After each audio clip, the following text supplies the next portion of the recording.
ప్రభుత్వానికి తెలిసే పనే చేస్తుంది అనుకోవచ్చా? అంటే ముఖ్యమంత్రి మాట్లాడిండు ఆల్రెడీ.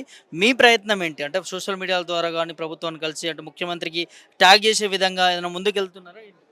మేము ఎంత వీలైతే అంత ఇది ఆపడానికి ట్రై చేస్తున్నాం. మా ఇల్లులు, మా పీస్ రక్షించుకోవడానికి మేము చాలా ట్రై చేస్తున్నాము. మేము గవర్నమెంట్‌కి విన్నపం ఏంటంటే, ఉన్న లైవ్స్‌ని ఇలానే ఉండనివ్వండి. నాశనం చేయొద్దు. డెవలప్‌మెంట్ అనేది ఇంకొక చోట డెవలప్ చేసుకోండి అని మాత్రం చెప్తున్నాం. కాంపెన్సేషన్ ఇస్తామంటున్నారు కదా! టీడీఆర్ కల్పిస్తామని చెప్పి.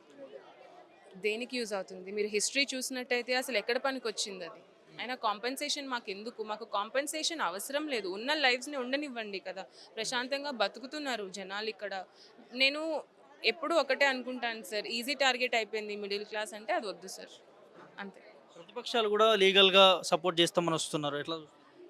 ప్రతిపక్షం లీగల్‌గా సపోర్ట్ చేస్తే దట్స్ వెరీ హ్యాపీ. నేనెప్పుడూ బిలీవ్ చేసేది ఒకటే. రూలింగ్ పార్టీ ఎవరున్నా కూడా అపోజిషన్ మాత్రమే సపోర్ట్ చేస్తుంది. ఎనీ పార్టీ రూలింగ్‌లో ఉండనివ్వండి. ప్రజల దగ్గరకొచ్చేది అపోజిషన్ మాత్రమే. సో, అది మాకు బెనిఫిట్‌గా మేము యూజ్ చేసుకుందాం అనుకుంటున్నాం. వాళ్ళ సపోర్ట్ మేము తీసుకుందాం అనుకుంటున్నాము. ఒకవేళ కుదిరితే ఫైట్ వాళ్ళతో కలిపి ఫైట్ చేస్తాము. లేదంటే మేము ఇండివిడ్యుయల్‌గా ఫైట్ చేసుకుంటాం. పిల్లలకి ఏం చెప్తారు ముఖ్యమంత్రి రేవంత్ రెడ్డి? మమ్మల్ని బతకనివ్వండి. మీ ఇల్లు మీరు కూల్చుకోరు కదా! మా ఇల్లుని ఎందుకు కూలుస్తున్నారు?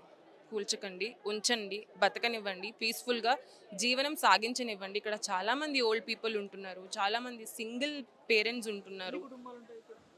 450 ఉన్నాయి సార్ కుటుంబాలిక్కడ. సో, 450 కుటుంబాలని ఉండనివ్వండి. వాళ్ళ బతుకుల్ని అస్తవ్యస్తం చేయొద్దని మాత్రం నేను రిక్వెస్ట్ చేద్దాం అనుకుంటున్నాను గవర్నమెంట్‌కి. Thank you. Thank you.